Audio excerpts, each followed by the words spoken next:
আসসালামু আলাইকুম। জনস্রোত বন্ধু চক্রের পক্ষ থেকে সবাইকে অনেক অনেক শুভেচ্ছা জানাচ্ছি। আমি বিভাগীয় সম্পাদক জনস্রোত বন্ধু চক্র মেহজাবিন মর্শির পক্ষ থেকে তোমাদের সবাইকে অনেক অনেক শুভেচ্ছা আবারও জানাচ্ছি।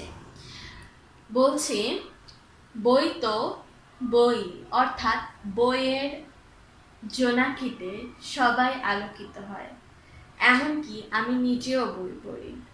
কিন্তু আমাদের দেশে অনেক ছেলেমেয়েরা আছে তোমাদের মতো, যারা সাধারণত পর্যাপ্ত বই পড়ার আগ্রহ নেই বলে তারা গেমিংয়ের মধ্যে তাদের ডোপামিনটা খুঁজে পাচ্ছে। মূল হলো ডোপামিন। তোমার এটা আসক্তি না, কিছুই না। ডোপামিনের নিঃসরণ যখন অধিকতরে বেড়ে যায় তখন সেটা আর ডোপামিন থাকে না, তখন সেটা আসক্তি হয়ে যায়। তো এডিকশন আর ডোপামিনের মধ্যে অনেক পার্থক্য। ডোপামিন ডিটক্স বইটা পড়তে পারো, যেহেতু বইয়ের কথা আসছে।